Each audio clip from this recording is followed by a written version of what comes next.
Hello, world singers. My name is Brooke. And I'm Tyler. And this is Cosmere Conversations.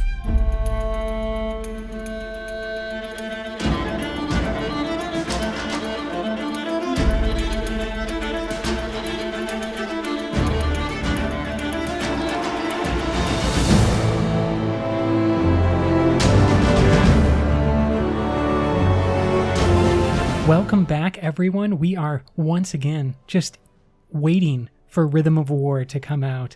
And we have a special guest with us today, our first podcast guest, and also my first non-family Cosmere baby, Angie. Hey, Angie. Hello. Thank you so much for having me. Thank you so much for being here. It is always great to have real Cosmere friends. IRL. Exactly. And Angie was our first, Brooke's first, everyone's first. It is now the point where we've gotten to many years have gone by since the first introduction of the Cosmere to Angie's life, and you are now all caught up. Isn't that right, Angie? I am a full-fledged Cosmere adult now. I'm I couldn't proud. be more excited. Yeah, because now is the good time when you can just speculate wildly and inaccurately and just making all the possible Cosmere mistakes. I'm so excited to just unleash you onto the Coppermind and the podcast and all of the things that you can engage with now. Oh yeah, absolutely. Believe me, as soon as I finished Oathbringer, I was like, it's time to hit the wiki at long last. That is probably the greatest thing about the reread or the rewatch of, your favorite shows when they have a wiki that you can follow along, or all those questions that come up. There's actually availability on Kindle to download a Cosmere dictionary, and then you can highlight words and it will give you the Coppermind on your Kindle, just for anyone, Angie included. That's amazing.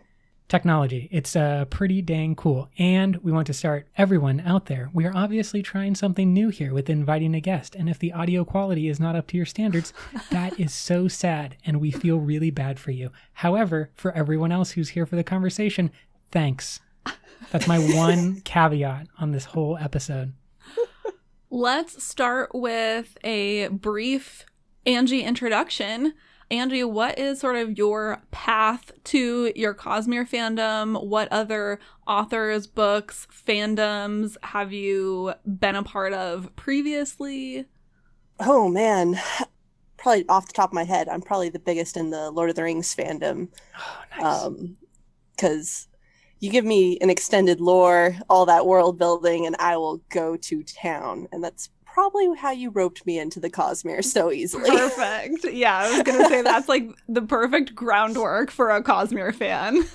Yeah, when you were like, oh, it'll take you, years to get through this, and there's just scads of knowledge everywhere, and here's all these obscure, snippets from the author that mean all of these, important things. I was like, oh, yeah, no, this is my jam.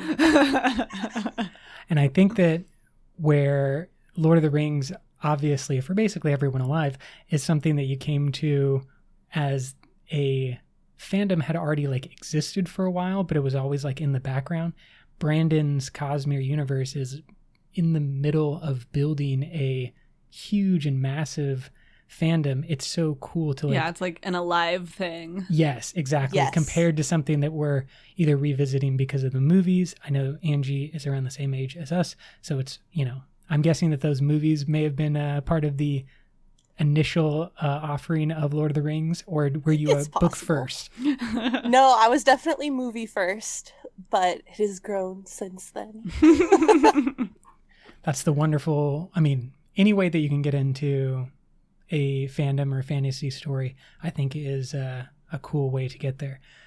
For the Cosmere specifically, though, I really liked the opportunity, or thought it would be a cool opportunity, to hear from someone who was fresh and had just, finished up a first read through. I've got to say, watching someone discover the Cosmere for the first time is almost as good as reading the Cosmere yourself. Getting those text messages about what's going on, who is this person, what does this mean, all of the type of crazy moments of both happiness and sadness to be experienced. Yeah, all the reaction shots, basically, via text. Yeah. So good. Yeah, there's definitely been a lot of, it's 2 years worth of, Brooke, if this character dies, I'm going to riot. For you, it's been a journey. Yeah, and that is what we're all about here, the journey before the destination. I guess we're going to focus a lot on Rhythm of War and Rashar specifically as we talk about what we are hoping for, what we're waiting for, what we're on the edge of our seat for when it comes to Rhythm of War. But before we just dive all into our Rasharian mysteries, Angie, across the entire Cosmere, do you have a favorite character or individual that you really like that doesn't exist on Rashar? So we'll kind of leave off just Rashar, talk about later, but anything else in the Cosmere? I'm a big fan of Vin, honestly. Like, just her struggle and her, just kind of rise from nothing to just being everything. I don't know. She just resonated with me a lot. And because you have gone through Mistborn Era 2 as well, right? Mm-hmm. Do you like the way that Mistborn Era 2 has paid homage to Vin, or kind of the way that her myth has developed over time? She was deified. Yeah, kind of. Or did that kind of take you aback when you first read it? I mean, that was probably over a year ago since I've read Gotcha. Era 2, but I think I remember liking it and being okay with it. I love that they use her as a symbol of the ideal qualities of a woman, which includes being super strong and fighting back and all of her really strong qualities. I love that they incorporate that into their societal idea of the perfect woman. That's right. Yes, that was fantastic. Yeah. Yeah, I thought that Marasi exemplified that best. I think, and believe she said she was inspired by a combination of Vin and then Wax to go and follow her path in law enforcement. Yeah. And it's because of Vin, they sort of have an underlying societal rule that women have to be allowed to do everything, basically, because the Ascendant Warrior who came before was a badass. I think that's really cool too, because there's been a lot of studies recently that focus on this idea of examples in society, and the more exposure you have to examples in society that reflect a person like you. So if you're a woman and you see a woman succeeding, Vin did a little bit more than succeeding, but just inventions, politicians, CEOs, anytime you see someone like you succeeding, that then provides you, or the more exposure, the more likely a person is to then follow in their footsteps, basically. Yeah. And so it's been shown across groups, across ethnicities, across all different types of cultures, when you have examples of success, that is hugely beneficial. And I love that idea that Vin is now the example of success and the example of what is possible for everyone, including young women on the streets. Okay, let's dive back into Rashar, because we are, as Tyler said last episode, Always days away from Rhythm of War, and we are fresh off of our reread, so we have plenty of ideas of the kinds of things that we are really excited to see more of. And we want to bring in Angie and kind of start, because you have finished the most recently. Congratulations on a complete Cosmere read, by the way. I feel Thank you. We should get badges or some type of trophies like you do in a video game, just success. Obviously, you should get a Chicken Scout patch.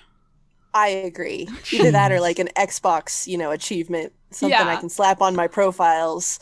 You need to be able to share that on LinkedIn so I can get all the possible points. Yes. So, Angie, having just completed a Cosmere read, what is the thing that you are waiting for or most excited for when it comes to Rhythm of War? Oh, most excited for. Honestly, I'm really excited to see where Adolin's relationship with his sword Maya. goes. I don't know what I hope for more. Like, on one hand, I want, Adolin to, resurrect her somehow, Hmm. but on the other, I'm just like, I like the fact that Adolin's normal, and I kind of don't want him to be a Knight Radiant. Yeah, exactly. I've been saying that for years. I love that he is sort of the normal one because he has a lot of other things going for him. And I think that his storyline of, especially an Oathbringer, of kind of being like, man, I guess I'm not that special anymore because everyone else has superpowers and like I'm just a prince. I think that's really compelling and relatable, right? Like there have all I'm sure we've all had times in our lives when we have looked around and been like, wow, all my friends are like so awesome and I don't know if I'm as cool as they are or whatever. Yeah, constantly comparing yourself to the people, the family, anyone around you. Mm-hmm. And for me, when it comes to Adolin, I think that I agree with both of you. Don't really want him to become a Radiant, but I think his bond, like Angie said, with Maya is really important to understanding something that we currently don't about the way that the Radiants or the way that in the past things went down or what is possible in the future.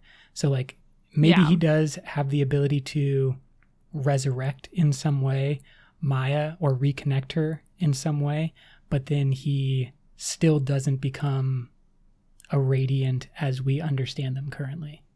Yeah, it would be that's cool if maybe some of the rules following shard blades like didn't apply to him anymore. Like maybe now he can always summon his shard blade in less than 10 heartbeats, or that like Maya becomes slightly more cognizant and he can like hear her in his mind, but maybe his sword still can't turn into whatever like a sill blade.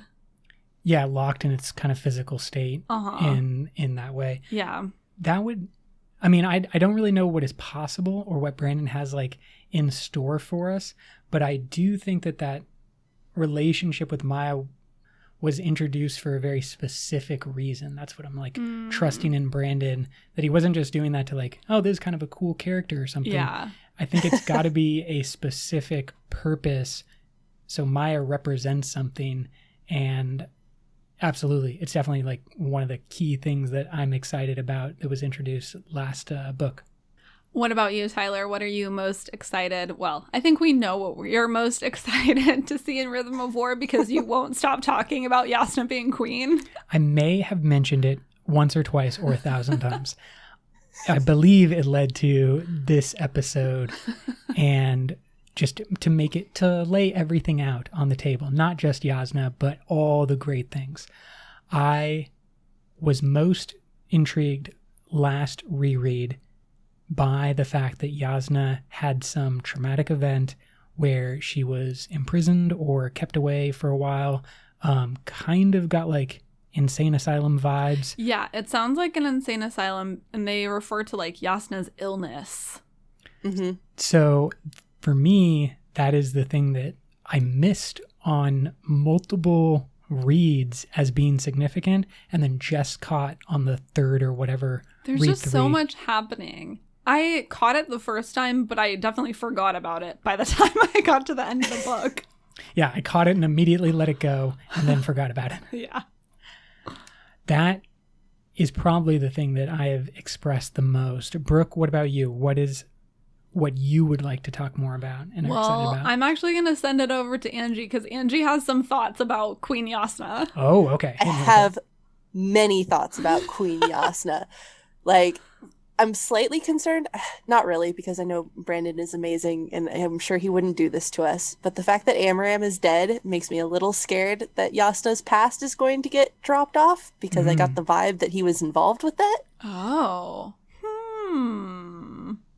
But I'm more concerned with the fact that Yasna's solution to everything is to hire an assassin or kill them herself. Yeah, be incredibly like ruthlessly efficient with her problems. Although, Yes. I mean, they are in like an epic war, so maybe you need a ruthless ruler at this point, you know? Like, she's not, Very true. maybe not a peacetime queen, but like for a wartime queen, she might be just the lady for the job. I have absolutely nothing to base it on, but I would bet that if Yasna's going to start hiring people to kill other people, Mr. T, our buddy Taravangian out there, is going to be her number one target. And I apologize in advance. I am solely audiobook, so my pronunciations all come from there.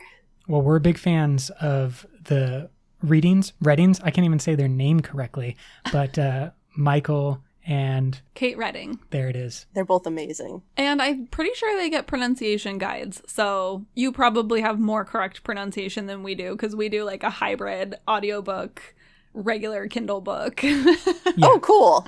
exactly. When we have to take the dog on a walk or something, we have to throw it over to the audiobook. But then I think It allows us to never stop reading.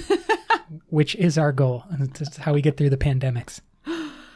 I true. think that's such a good call, though, that Yasta might have Taravangian killed, because we know that she has like a network of spies, that she's already kind of suspicious of Taravangian, or she has her eye on him. So that's a great call. Yeah, great hot take. And we will refer back to you if that ends up being the truth when it comes to Rhythm of War. There are so many things that I can't wait to see more of. I am fascinated with Amia and the Amians, and I really want to see more of both the place and all of the Amian people, ?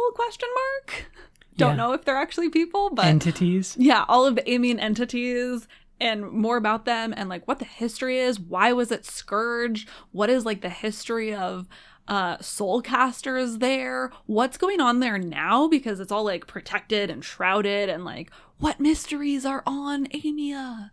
I need to know. My pet theory is that everything there is just totally awesome. That they invented a kind of protective shroud of mist or something, and that they spread stories about like a dangerous plague and all the bad stuff that happened in Amia. But really it's like a Wakanda of Rashar, where it's like it's a very, maybe not excellent city, because they're all kind of, struggling with high storms all the time and everstorms and whatnot. They have problems. But I'm going to Amia is actually like secretly doing A-OK and has been building up a large resistance force in anticipation for this final desolation. I think that's a really good call. I think that they're doing okay. And like you said, sort of stories have been spread like, oh, you can't go to Amia. It's totally destroyed. But it's actually like kind of sweet.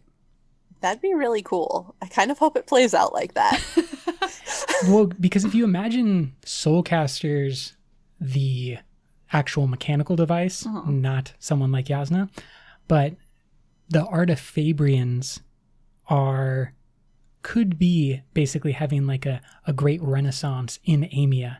And if the shroud is based on Soulcasters, and they could have that being applied to technology as well, where like a whole bunch of the cool devices that Navani is inventing could already exist, or something similar could exist in Amia. Yeah, because I think based on the text, you used to only be able to get soulcasters in Amia. No one, like, you can't build a soulcaster now.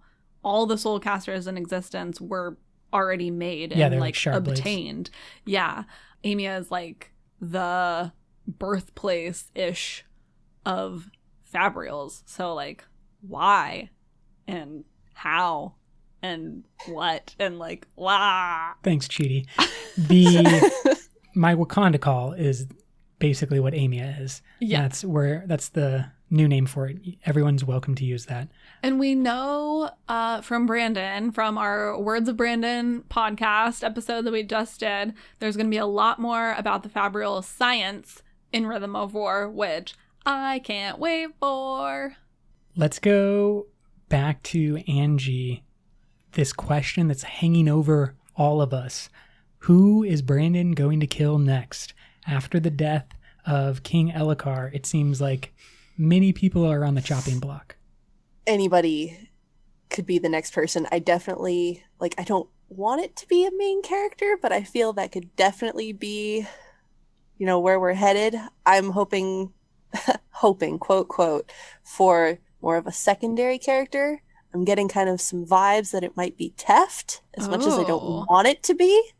They're kind of doing the same thing that he did with Elhokar and Oathbringer, where it's like, look at this character. Oh, they're going to come back. Look how they're, improving their lives. Just kidding. Oh, no. That would be a stab right to the heart. Oh, yeah.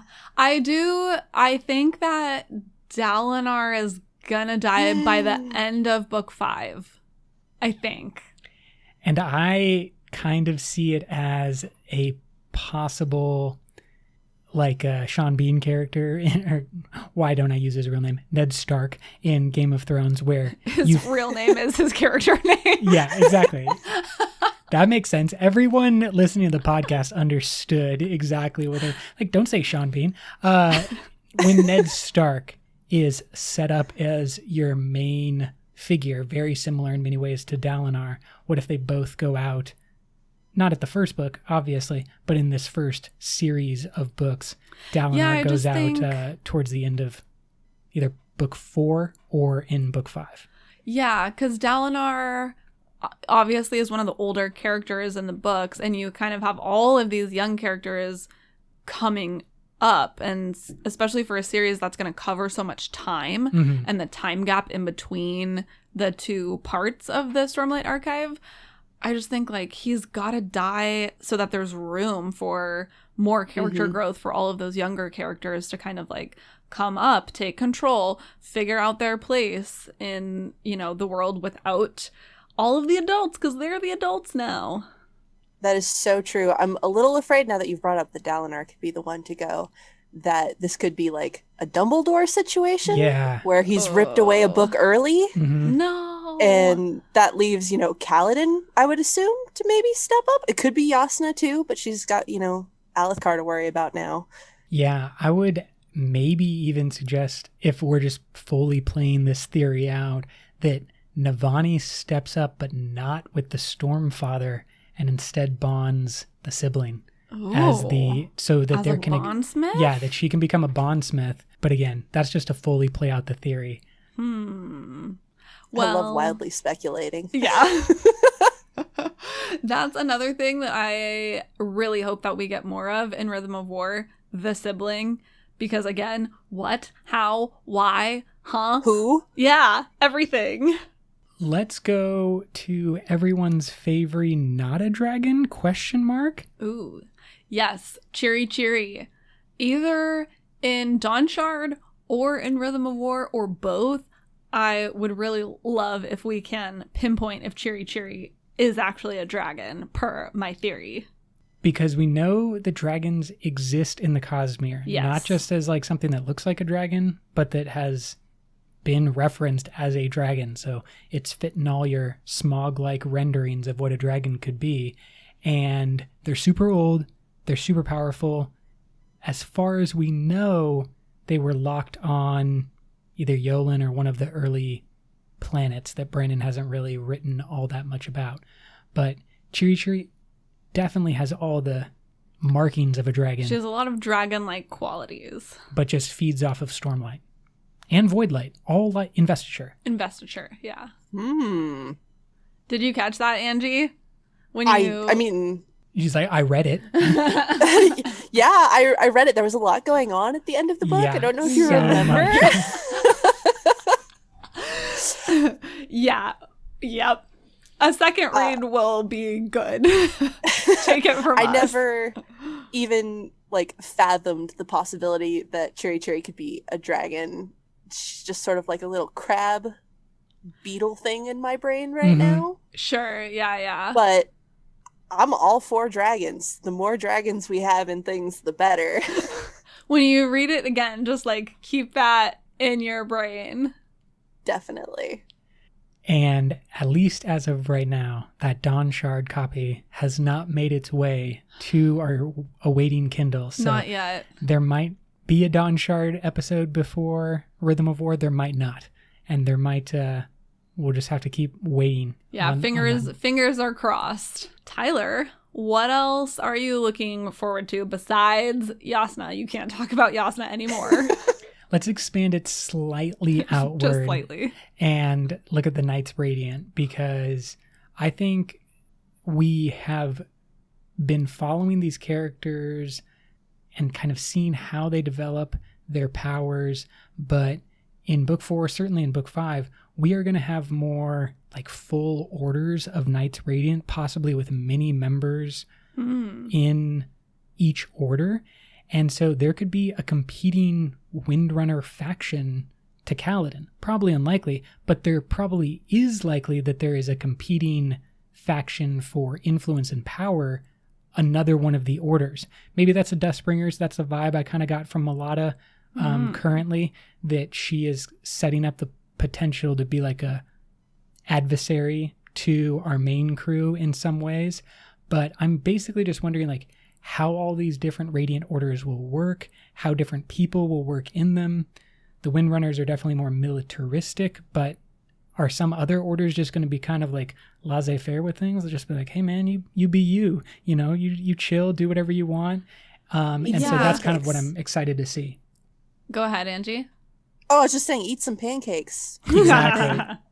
Yeah, I mean, I think when we went through all of the descriptions of the orders that came out with the Stormlight Archive game, it certainly detailed that there are orders that operate more in a group setting, and like some orders, their ideals are literally like, be independent.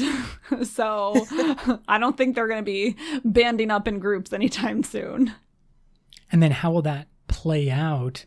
Are you going to have all these like individual operators with superpowers running around the broader war? Maybe do some become like mercenaries and they just like go to whoever is hired, be like, we need investiture, and we don't really care if it's Voidlight or Stormlight. Well, I don't think Knights Radiant can use Voidlight. Well, that's my next thing that I am questioning about. But we'll save that until we go through another round of everyone else. That's real rampant speculation. Just wait for it, though, because there's something backing it. Okay. Are we back to Angie? Yes. Okay, next thing.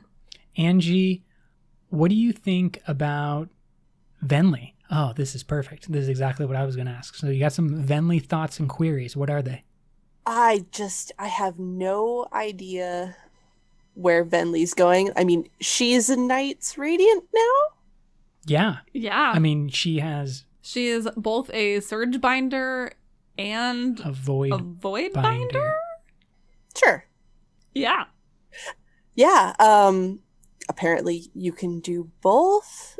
I'm wondering if she would maybe be the next like bondsmith. I don't know how that would play out now, but I was thinking, okay, that's great. Maybe she bonds with the sibling, I have nothing to back it up. That's just kind of throwing characters in situations. Yeah, because Venli, obviously of the Knights Radiant that we know of so far, she's unique because she's Parshendi and she has a gem heart. Mm-hmm. So I think, like, to me, that is probably the thing that enables her to have both. I don't think just a random human could bond to Spren. I don't think so either, but we did go over this in our Word of Brandon, that specific resonance points would exist between people using if they two different... were holding an honor blade.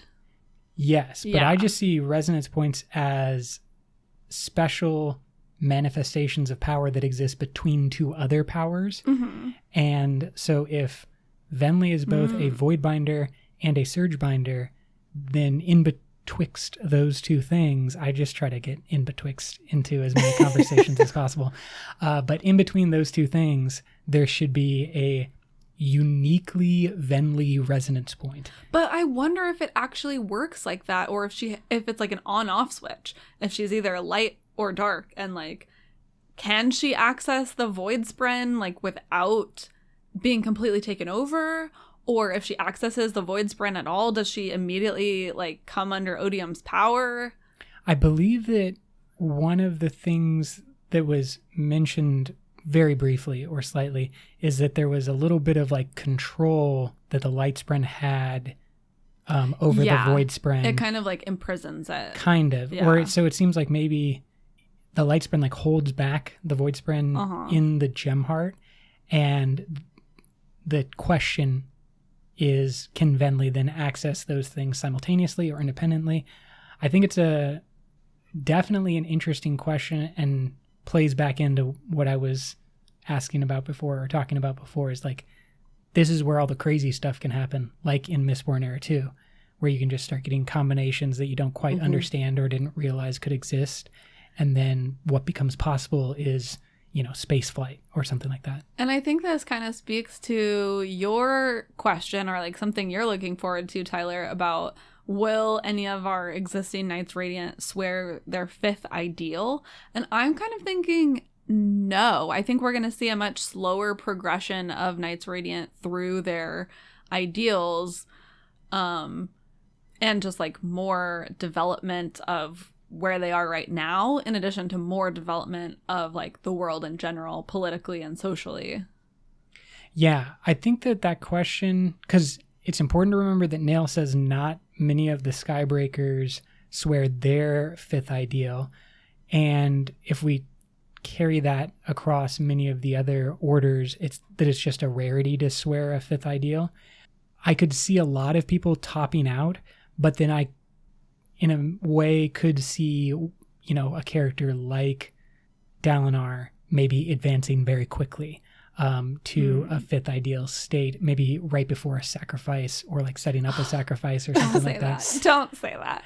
But yeah, I think that just like the question of what happens with multiple powers working in a single person like Venli, the other thing that we have a big question mark is what happens, you know, beyond a fourth ideal, because it's got to be another power up. We always see that. But as far as we know, you get control of plate. How powerful can you get? Exactly. Like, what is the power? Because like Kaladin seems pretty powerful already. He's very close to Superman, and in the current state, and he still has two more. Well, he still has. That's what I'm saying. We kind of assume that everyone can get to the fourth ideal, but that very few people will get to the fifth. Yeah, that's what Kaladin's showing towards the end of Oathbringer and into Rhythm of War. So, like, I expect a power up from many of our main characters, but I would not be overly surprised if I saw one do like a leapfrog type of situation where they go into 4 and then into 5 just in one book. All right. Not everyone, just one. That's my call.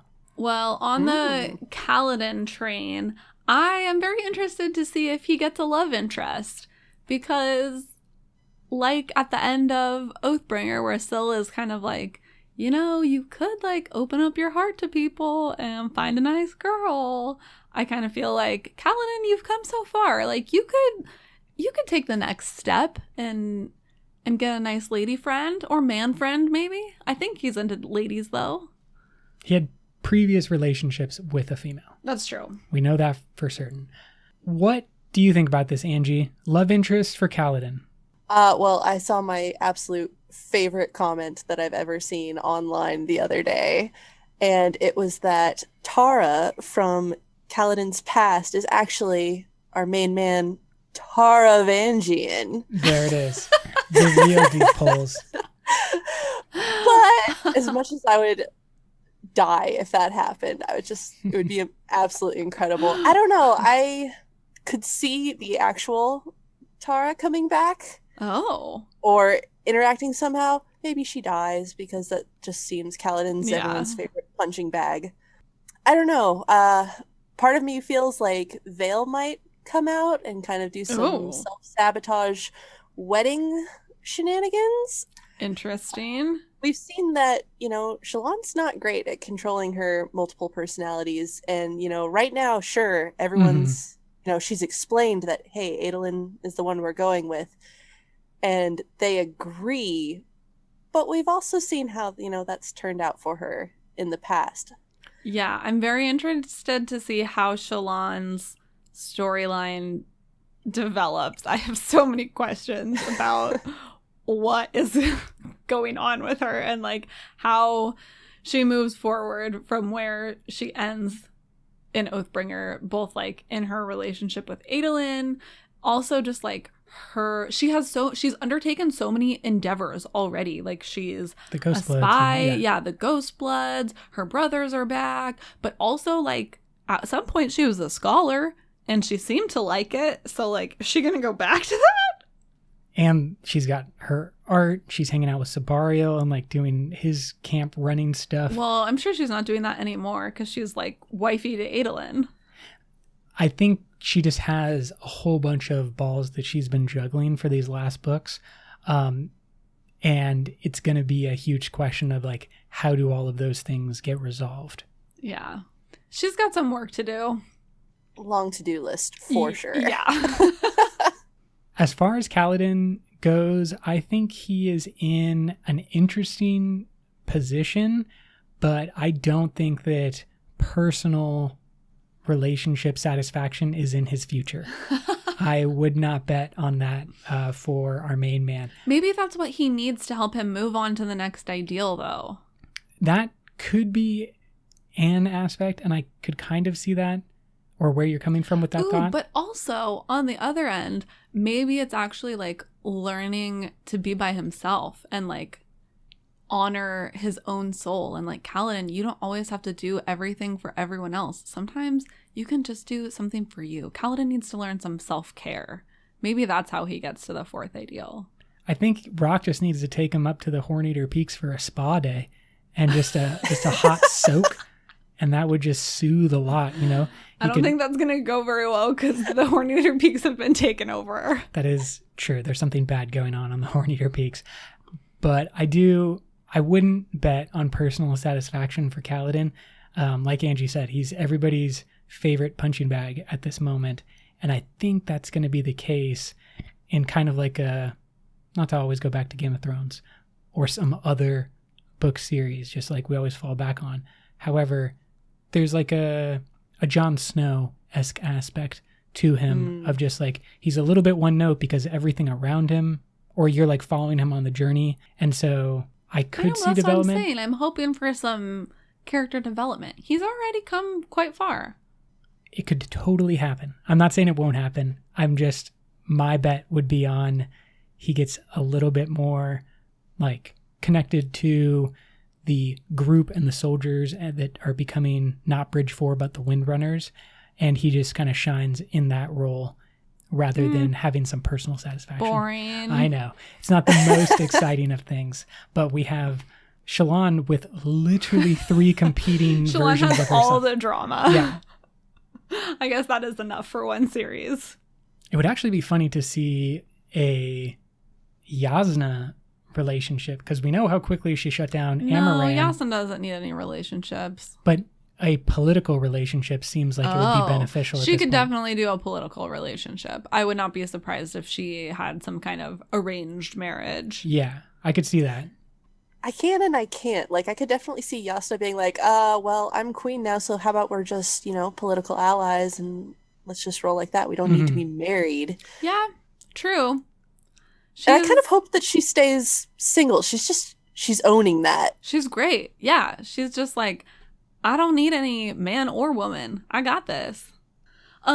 Speaking of Kaladin, another interesting thing that maybe we'll see more of is Kaladin's family.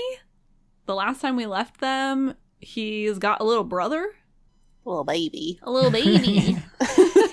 Yeah, and definitely one of the most memorable early scenes from Oathbringer, and Kaladin goes home. And I think that's a huge question of like, will Kaladin go home again? Will his family have to leave? Because Kholinar has fallen, and you have general mayhem going across much of western Alethkar.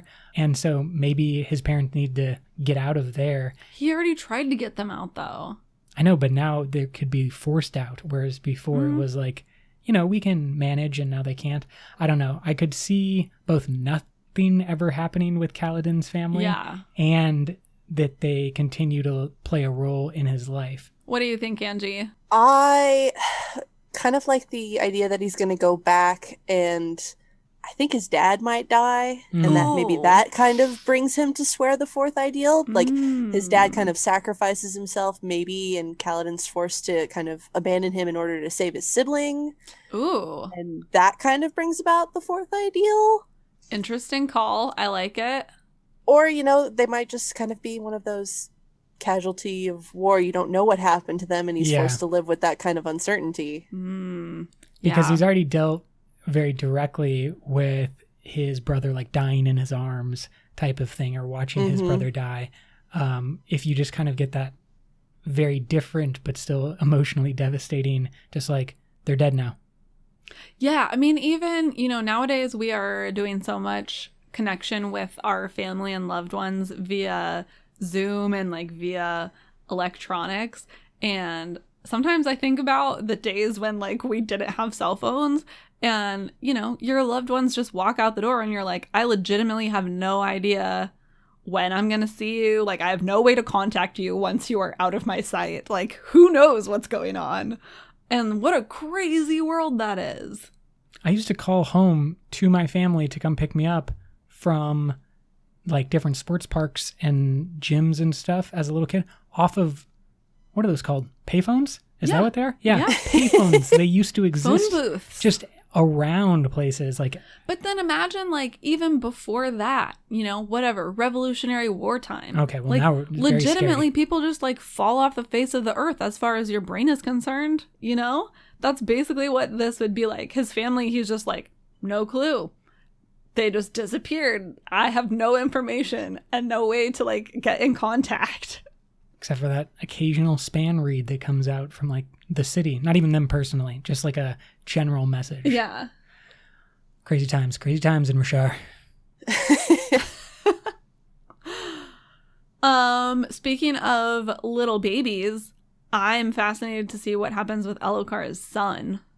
Yeah, because we have purposefully saved him for some reason. Again, from Brandon's perspective. Because he was an innocent child, and obviously we're going to save him. Not what I meant. Obviously. Also, like, crown prince and heir to the throne, but no big deal. But is he crown prince and heir to the throne anymore? Because Yasna is theoretically starting a new line, or could...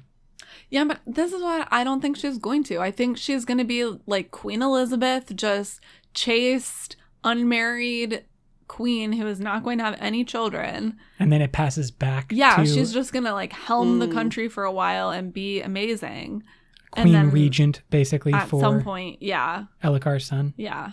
Man, well, we have a time gap. We think of something like 10 years after book 5, before book 6. So you could see a very young Elokar, or excuse me, Elokar's son, then grow up to be like at least a teenager by the time that we get into book 6 through 10. Exactly. And so that's like what you were saying, a very young child in the first book could become a player on the political scene in the second half. That's of the why series. I think like Dalinar's got to die, because make room by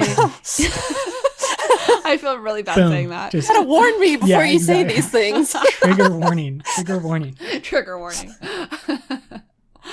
Because, like you're just saying, we go through that time jump, and then Kaladin, Adolin, Shallan, they're all going to be grown-ups, like real grown-ups. I mean, yes, they are all what we would call grown-ups at this point. Well, they're young like, adults. Yeah. I mean, young adults they're is like younger than we are. Yeah, exactly. We are older than them. We would be old fogies. We are like Teft, just we are crippled not like, by addiction. That is rude. We're just old and washed up. That's all we are. Oh my God. No, just kidding. You two are like Yasnas of your own little kingdoms, and we won't speak about any more Teftness.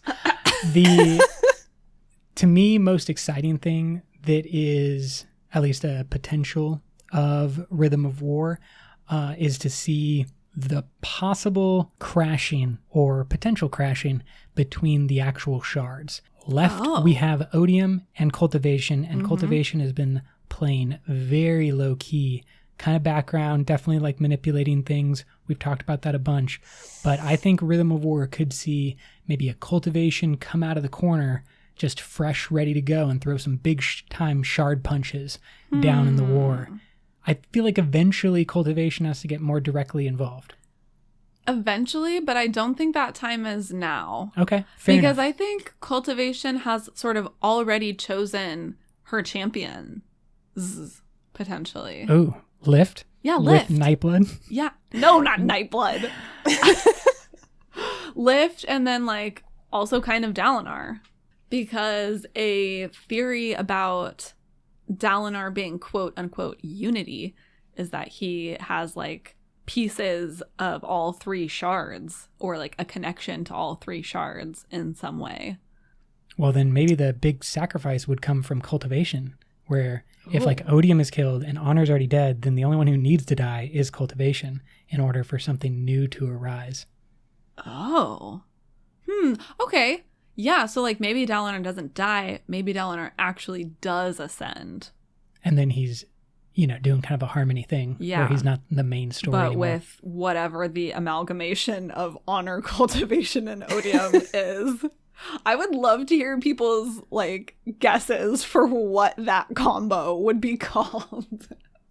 Please, if you're listening to this, hit us up and tell us what Honor, cultivation, Odium, mushed shard And would be. Don't be basic. Don't just say unity. That's cheating. Yes, you can't say unity. Not We allowed. want some weird anagrams of all the letters floating and mixing up together.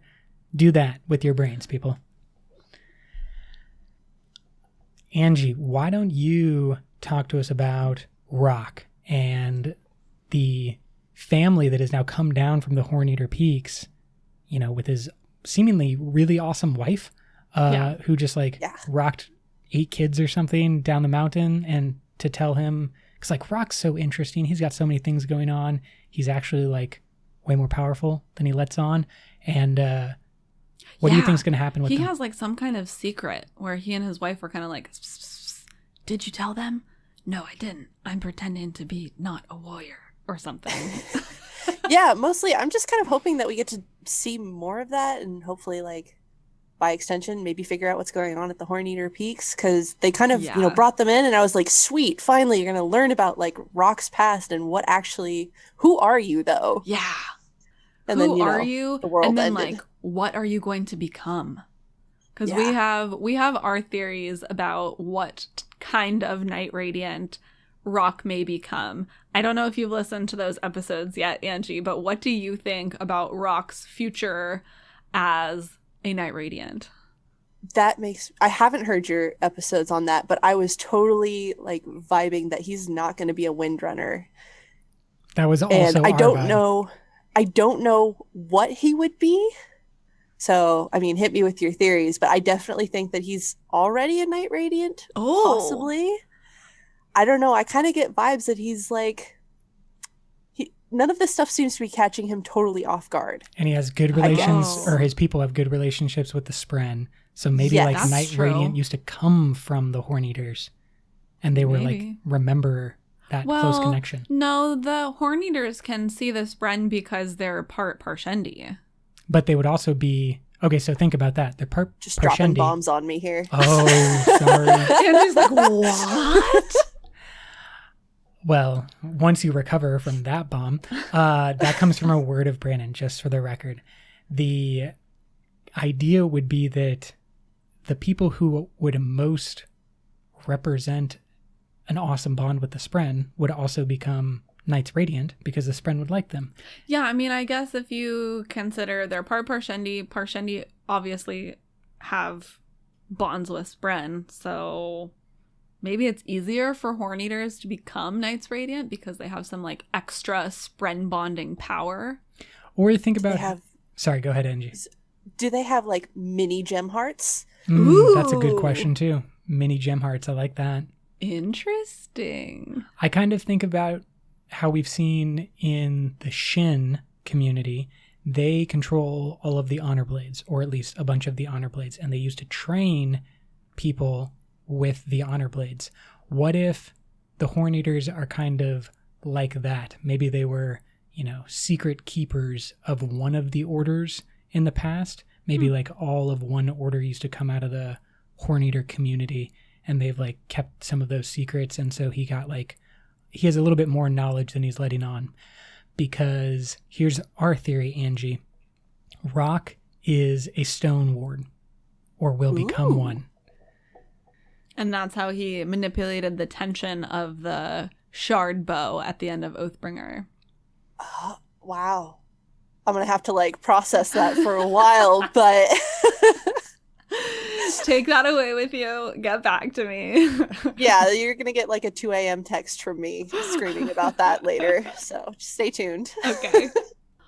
Another sort of random thing that was brought to my attention again during our reread, and now I can't let it go, is the Stormstriders. I need to know what they are.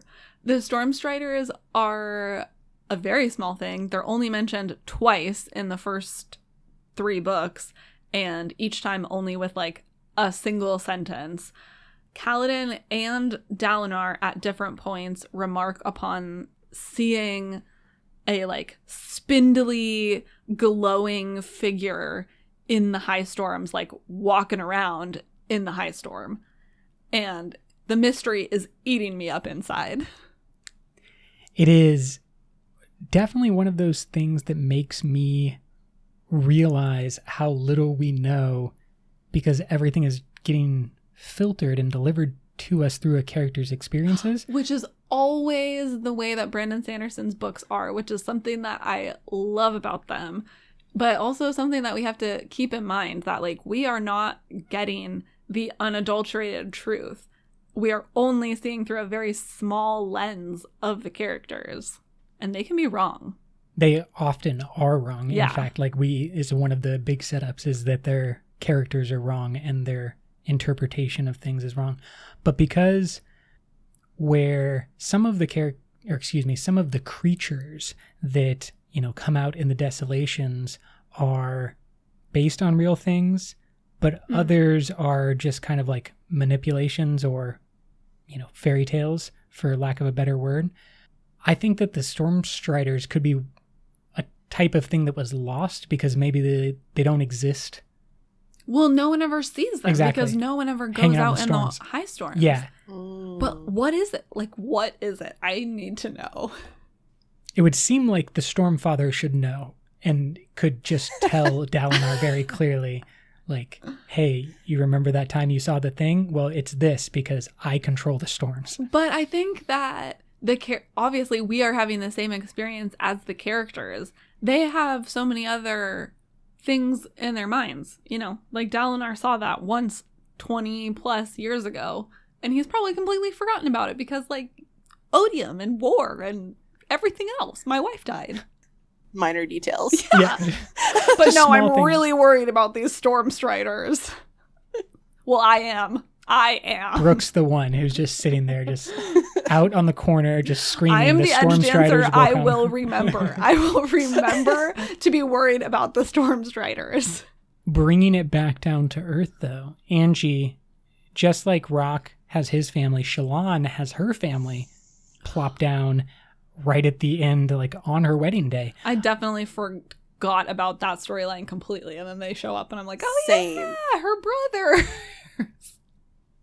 Who are all, we've talked about this before, but they're all kind of equally broken in very bad ways. It's not great.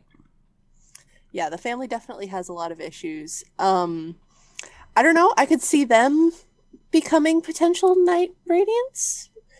They're certainly broken enough. Magic through trauma. So, yeah.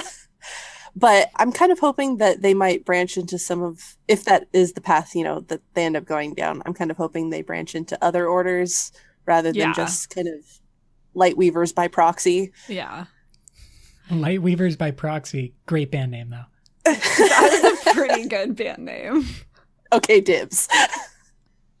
It could be cool now that her brothers are back if like her connection with them and like maybe collectively healing their shared past Maybe that's Ooh. like Shallan's way forward is reconnecting with her family in a new, less traumatizing way. They're still in the middle of a war, so still traumatizing, but maybe it's better.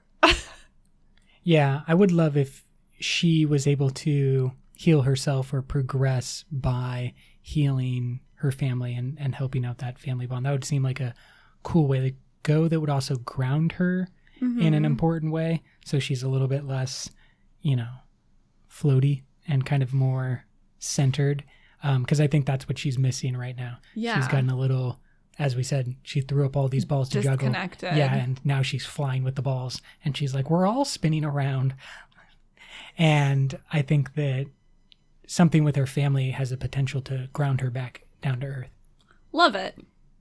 Going into sort of a totally different kind of relationship, but Shalash and Talenalot, I'm interested to see how their relationship gets developed, like what we get to see of it. Will they become, or I guess, well, yeah. Will both of them become less mad because they have each other now? Maybe?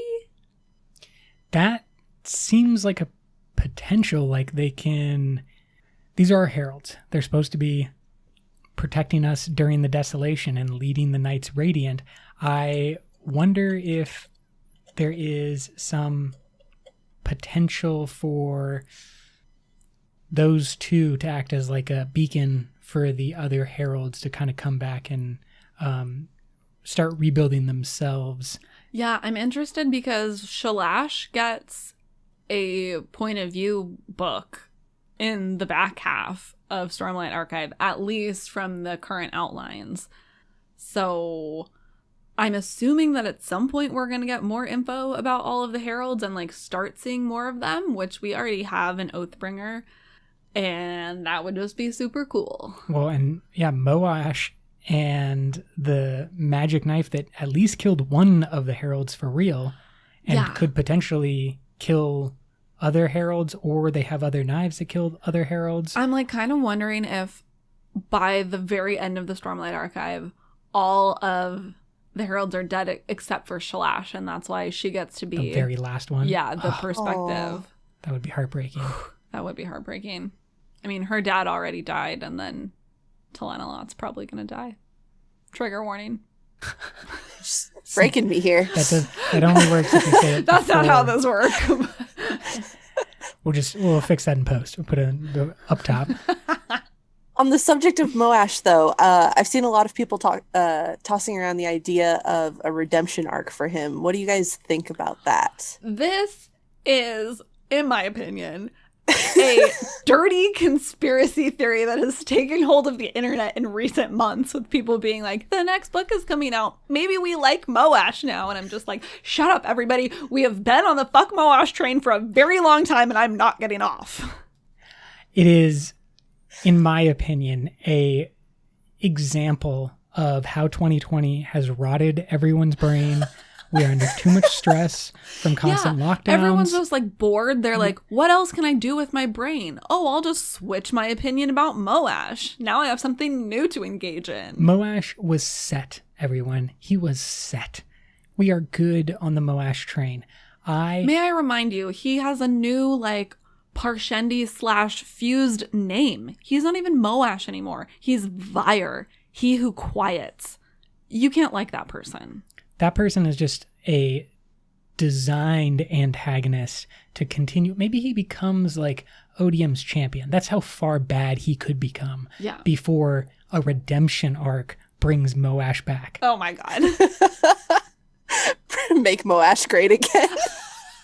No, I'm saying it will never happen. And oh my god. I'm saying it's more likely he becomes Odium's champion than he has a redemption arc. Oh. Yeah, I mean, look, I like him as a foil for Kaladin. I like that he is sort of the shadow version of Kaladin, where... what could happen. Yeah, I mean, he's not completely... Unsympathetic, exactly. You understand his reasoning and like the way he would feel, but that doesn't mean he's making good choices.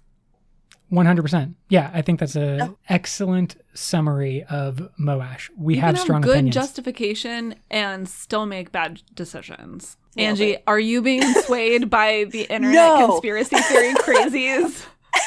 I will be Absolutely so not. disappointed in my Cosmere baby. No, Mom. I send you out into the world and you come home a conspiracy theorist. Well, I'll be making hats. Moash Big 2020. No, I have not been swayed. I just saw that, I've only been off the Oathbringer binge for like 3 days now. So I haven't had time to commit myself to new trains. Still on the original Good to train. hear. Good to hear. Yes, no, we're good. But on the knife that he has is crazy and terrifying. And I think that, Tyler, you were totally on the right track of like either that knife is going to be used to absorb the souls of more heralds, or there's like one for each herald. Well, yeah, I have a theory that it's a hemalurgic spike of some type. And like that's how heralds are made, where you like suck the power out and then you can plunge it into someone else. And well, I don't think it's absorbing their power. I think it literally absorbed Yezrian's soul, because that's totally the maybe. only way that they can make sure he doesn't reincarnate. reincarnate. Yeah. Is just to take his soul out of the system, basically. That just makes it very questionable, because then his soul's like in a prison, like in a tiny little pocket he's universe. a spren. He is now a spren trapped inside of a gemstone. Oh, that's actually a great way of thinking about him as spren now, because they're more like cognitive shadows. That's terrifying. It makes you feel really bad for all the spren that are in gemstones right now when you think about a human being put inside of a gemstone. Because that aspect's definitely hugely important. We've been setting up the, like, what is a spren? How does a spren and a gemstone work? Taravangian laid it out very clearly last book. It's definitely a form of torture that is going on with the spren. They, like, are attracted by a thing that they like, and then they capture them and torture them in order to get the reaction that I don't think they're being tortured. They're just being imprisoned, which is not great. I mean, that's kind forced to run on a treadmill. That's exactly what it is. There you go. They're a hamster stuck in a wheel. That's their prison, because that's how it powers whatever device it is. Bummer. Not great. Yeah. On another happy note, let's look at Renarin and Gliss, our most weird, well, I would say next to Venli, our most misunderstood Radiant relationship. We have a lot of weird Radiants out there, because it's not like Lift is a normal Radiant. That's true. But yeah, Renarin and Gliss are a big question mark of like, how exactly is this gonna work? Is he actually a Night Radiant? Yeah. What is he? Is he a spren that's corrupted by odium, and that means that he's a void binder, or is he still a Night Radiant? It's very questionable. I don't think he's either one. He is something else. He's another halfie. Yeah, kind of influenced by both sides. Has some of the Truth Watcher powers, but I don't think they're going to operate in the same way that a regular Truth Watcher's powers would. And so this is kind of what I was talking about earlier, is like another Truth Watcher going to show up and be like, yo, Renarin is a fake Truth Watcher.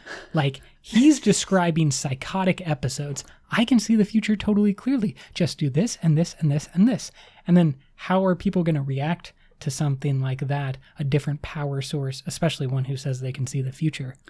Or maybe it's like he does have normal future sight, but odium, because the spren is corrupted, odium can like change what Renarin sees, where like normally he would have pure future sight, but now it's like could be true, could be not true, who knows? Like we saw at the end of Oathbringer when he was like, hey, this can be wrong, because odium's actually just showing me like what I need to see to give up, basically like, oh, my dad's gonna give up and then my cousin is gonna kill me, throw up my hands, I'm dead. No big deal. Yeah. Angie, did you think that relationship with Renarin and Gliss and kind of the mystery around Renarin and Gliss was well done at the end of Oathbringer? I still have so many questions with them. Like, I felt like, oh, okay, he's got a corrupted Spren. Surely this means that either he's evil or Gliss is evil and, like, we're a done deal. But Gliss still kind of seems to want to, like, be good, genuinely help. Yeah. Yeah, exactly. Gliss is like, I don't know what's going wrong. Like, I'm trying to help you, Renarin, but, like, I'm confused. And, you know, seems good. Seems good. Doesn't seem actively bad. I refuse to believe that Renarin will be bad. I love Renarin. I'd break my heart. Some sort of crazy twist of events and Renarin becomes Odian's champion. No. That would be the worst. Just a champion you can never kill. Yeah, true. Well, Renarin is supposed to have a point of view book in the back half also, so he has to at least survive that long. You never know. There's always Things crazy. Could change. Rhythm of War was supposed to be Eshonai, but yeah, now it's like flashbacks and Venli and yeah. We'll see. So close to being done with the Cosmere drought. Angie, were there any other things that you wanted to talk about or that you thought of while we were talking that you wanted to throw in? Do you guys have any just, completely out there theories? You've got no evidence. You're just like, this is going to be a thing. So many theories that fit that we can't talk about because, like, we at least have to pretend that we're trying here. Yeah. And some of them are too crazy. Fair enough. We frequently just, like, over dinner and a glass of wine are like, what if something completely crazy, blah, blah, blah, and just, like, go all the way down the rabbit hole.